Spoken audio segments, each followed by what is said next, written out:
Olá, Papo de Mãe que Ora! E hoje com sacramentos, para que nós possamos juntas conhecer no processo evolutivo do ser humano as graças que Jesus deixou para nós. Te aguardem!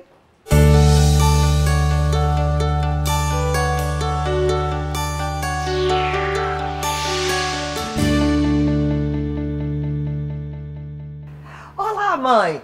Tenho certeza que você vai ficar super ligadinha nesse programa de Papo de Mãe que Ora hoje. Nós vamos conversar sobre sacramentos. O que é sacramento? Não é isso?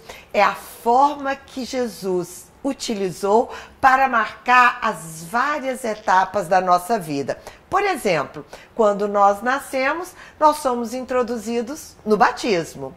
Depois, quando a gente começa a crescer como criança, não precisa de alimento para ficar forte, a Eucaristia.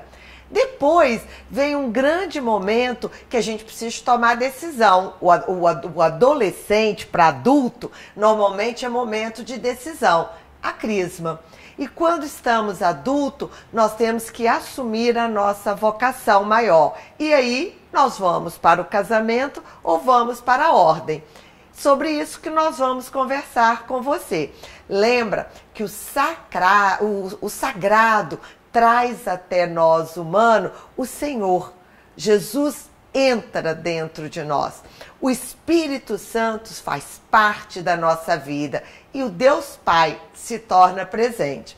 Então, Tânia, começando aí pela primeira fase, a criança nasce, vai para o batismo. Por que tão jovem? Por que tão novo, né? Essa é uma questão. O batismo entre os 7 sacramentos é o primeiro, né? E é um rito de passagem, é quando a criança deixa de ser pagão e se torna filho de Deus, é quando ela recebe o Espírito Santo, né? E as mães se questionam, por que, né, tão novo, eu vou deixar ele crescer para ele tomar essa decisão? Mas não, é obrigação da mãe, como a mãe leva o filho ao médico, né, que tem tantas obrigações para com o filho, também levá-lo para se tornar um filho de Deus, para tornar-se um abençoado. E mais tarde ele vai confirmar isso ou não, aí vai ser uma decisão dele através do sacramento da crisma. E o batismo, ele tem todo um ritual, né? Quais são os componentes? A água, o óleo, a veste e a luz. Então, o que significa a veste? Porque como a veste é branca, é puro. Deixa de ser pagão para ser cristão. E a luz? Para que ele possa brilhar no mundo. Primeiro, a gente sai da escuridão e entra na luz. E segundo, como cristão, eu ilumino o mundo. O sal, a gente vai fazer a diferença. Todo cristão tem que fazer a diferença, não é isso? E o óleo, porque nas guerras antigas, os guerreiros, soldados, eles colocavam o óleo no corpo, porque quando você pega, o óleo não te dá pega. Ou seja, você não consegue, o inimigo não consegue te pôr a mão. É uma blindagem. É uma blindagem. Então o óleo significa isso. Agora, no batismo, lembra, mãe? Você vai trazer o seu filho do mundo pagão para o mundo cristão. Isso é muito importante, é uma grande graça que Jesus, porque foi Jesus que trouxe os sacramentos para nós. Criança cresceu. Um pouquinho. Deixa eu fazer uma pergunta. Claro. Uma amiga minha estava com um filho de 7, 8 anos que não foi batizado. E ela foi procurar, né? Porque ela não era muito ligada em assuntos de igreja, começou a frequentar e queria batizar o filho. E a orientação dos padres é que acho que depois dos 7 anos tem que fazer a primeira Eucaristia antes de batizar. Como que é essa regra, Você tia? faz junto. Por exemplo, é igual o crisma que nós vamos falar. Quando você pega um crismando, você faz todo o processo. Você batiza, faz a primeira comunhão, a primeira Eucaristia e já faz a crisma. O que ele pede é para você esperar para que faça a formação da Eucaristia, porque em alguns lugares a Eucaristia é com 10 anos, 11 anos. Para alguns padres é 7 anos. Então, ele vai preparar para a Eucaristia e na preparação ele vai fazer a primeira comunhão e depois a Eucaristia. Entendi. Ok? Falando em Eucaristia? Pois é, a Eucaristia é o primeiro contato que a criança tem com Deus. ela vai entender o que é Deus, como surgiu, todo aquele processo. Por que que a Eucaristia é considerada um alimento? Então, o arroz e feijão alimenta o quê? O seu corpo. A Eucaristia alimenta a alma. Nos faz ter um contato mais profundo com Deus, que é um momento de muita cura, onde eu estou ali me entregando verdadeiramente ao cuidado de Deus. E o padre Paulo Ricardo ainda coloca que a Eucaristia é o momento onde você vai vivenciar todo o amor e o sacrifício que Deus fez por cada um de nós. Então, quer dizer, ele passou por todo o Calvário, e a Eucaristia, e ele a todo momento no Calvário, ele dizia: perdoe, Senhor, eles não sabem o que fazem. Então, no momento da Eucaristia, ele está te perdoando. Ele está te mostrando o sacrifício dele, o quanto ele te ama para ter sacrificado por você. E todo mundo fala assim, é por nós. Não, é por mim. Ele fez isso por mim, porque eu tenho os meus erros, ele é individual. São os meus erros e os meus pecados. Então, ali ele está me perdoando. E esse da Camila, né? Ela é individual. É o seu momento. É o seu encontro com Deus. Mas é aquilo que a gente colocou aqui na missa, que vocês viram no programa passado. Nada impede, na hora que eu estiver recebendo a minha Eucaristia, se tiver uma pessoa do nosso lado, a gente pode doar um pouquinho desse Deus para a pessoa do nosso lado, né? E aí, até passando da Eucaristia, a gente entra na Crisma, né? Que é uma reconfirmação. A Crisma, gente, a importância da Crisma é que o batismo o Pai decide por você. A Crisma você vai decidir por você se você quer esse Deus dentro de você. Então você faz uma reconfirmação da sua fé, você pede o Espírito Santo, né? Na Crisma você traz de volta todos os dons do Espírito Santo para que você possa viver essa vida cristã, mas uma decisão sua, pessoal, né? E dentro da Crisma a gente tem o rito da Crisma é muito lindo, né? Verdade. Tem o óleo de novo, né? Aparece o óleo da Crisma. Quem pode se fazer a Crisma é o bispo, tá? Só o bispo pode dar a bênção da Crisma, que ele vai lá com o óleo, né? Com o óleo que é feito na quinta-feira da Paixão. Ele tem uma missa preparada para todos esses óleos sacramentais. E aí, se o bispo não puder ir, ele pode passar para um padre. Designar um padre. Mas ele tem que fazer, esse padre tem que ser designado pelo bispo, tá? E nessa Crisma sempre é um óleo de oliveira, né? E por que o óleo? É isso aí, para você estar realmente blindado. Na Crisma você fala, eu creio. Não é assim, nós cremos. Na hora da confirmação que o bispo fala, você crê, nananana. A resposta é, eu creio. Não é mais o pai, pessoal. Sou eu. Então, é uma decisão, é uma reconciliação com Deus, é uma hora que você faz, quem vivenciou a Crisma, e hoje eu participo do curso da Crisma, é um momento muito especial para nós cristãos, né, e que a gente começa a ver um Deus diferente, com uma maturidade maior e a prestar atenção mais nos sacramentos da igreja. Eu queria até dar um depoimento, porque não existe momento para você fazer a Crisma. Porque, por exemplo, eu fiz a minha Crisma tem 3 meses. Por quê? Porque quando eu era da idade certa, vamos colocar, eu já estava trabalhando. E era uma inquietação que eu tinha muito no meu coração. E eu realmente fiz um pacto com Deus. Falei, Senhor, eu preciso fazer a Crisma. Dai-me tempo para fazer a Crisma. E eu me dediquei. Foram 2 anos de muito aprendizado. Quer dizer, eu já estava no movimento, eu já servia a Deus, mas eu sentia falta. E foi tão gratificante. Eu posso dizer para vocês que a minha oração hoje é uma oração mais forte.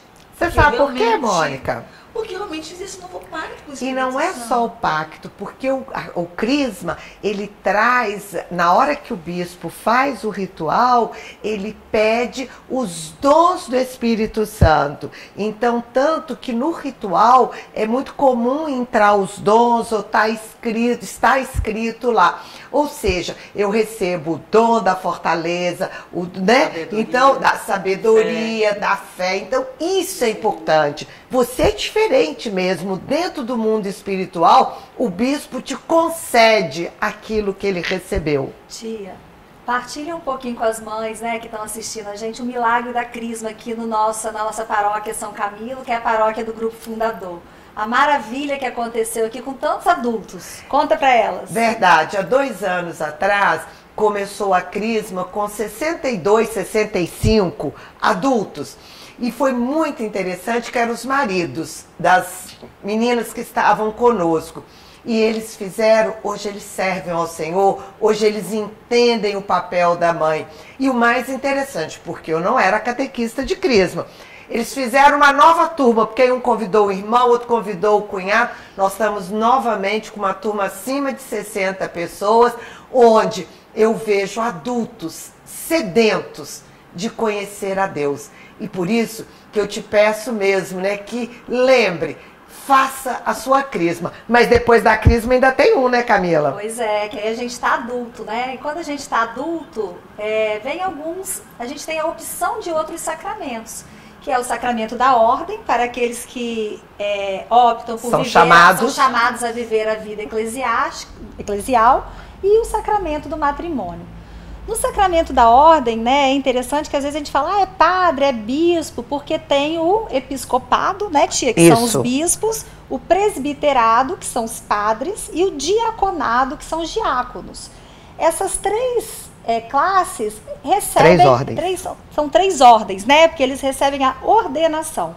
Todas as três ordens, o sacramento da ordem. E o sacramento da ordem, ele vem, né, da imposição das mãos, assim como Jesus fez com seus apóstolos.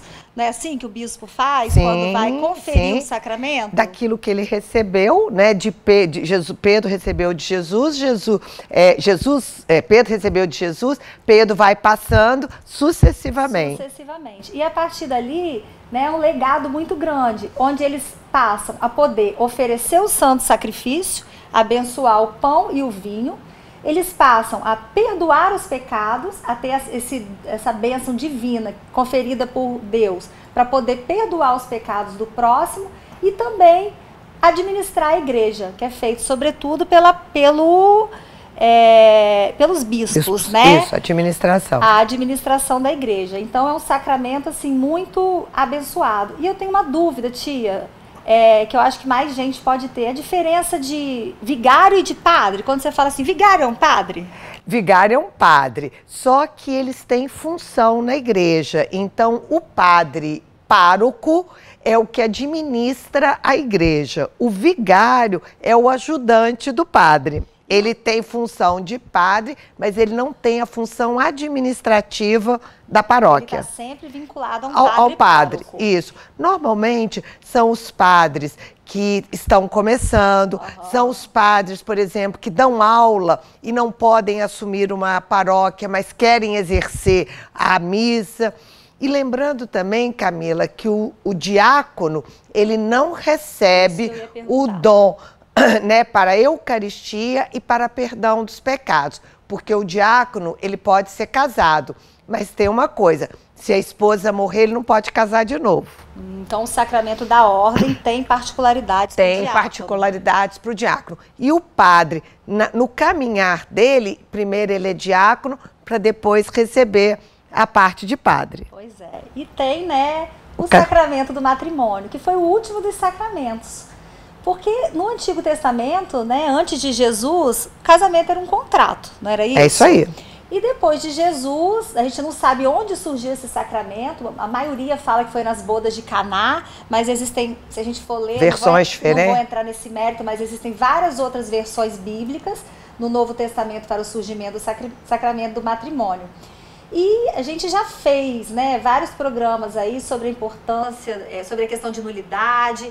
Só deixando uma coisa clara, que sacramento não se desfaz. O sacramento do matrimônio, uma vez que o casal recebe, ele é eterno. A questão da nulidade é quando se reconhece que o sacramento não existiu. Ok. Não é isso? O batismo, uma vez batizado, se você muda de igreja, se estiver dentro do CONIP, não é batizado de novo, né? Você vai para uma igreja batista, eles não vão batizar de novo, porque uma vez batizado, uma vez marcado. Feche os seus olhos e agradeça mesmo ao Senhor a graça de você ter os seus sacramentos na sua vida. E se você ainda não tem, peça ao Senhor a graça, assim como a Mônica, assim como esses maridos que tiveram oportunidade de conhecer Jesus. Alguns, como Santo Agostinho, dizem, tarde te amei. Que a gente possa apressar esse tempo de Deus. Amém? Até a próxima. Amém. Inscreva-se no nosso canal, Mães que Oram pelos Filhos Oficial. Curta, compartilhe e vamos juntos, né? Porque precisamos perseverar na fé. Até mais.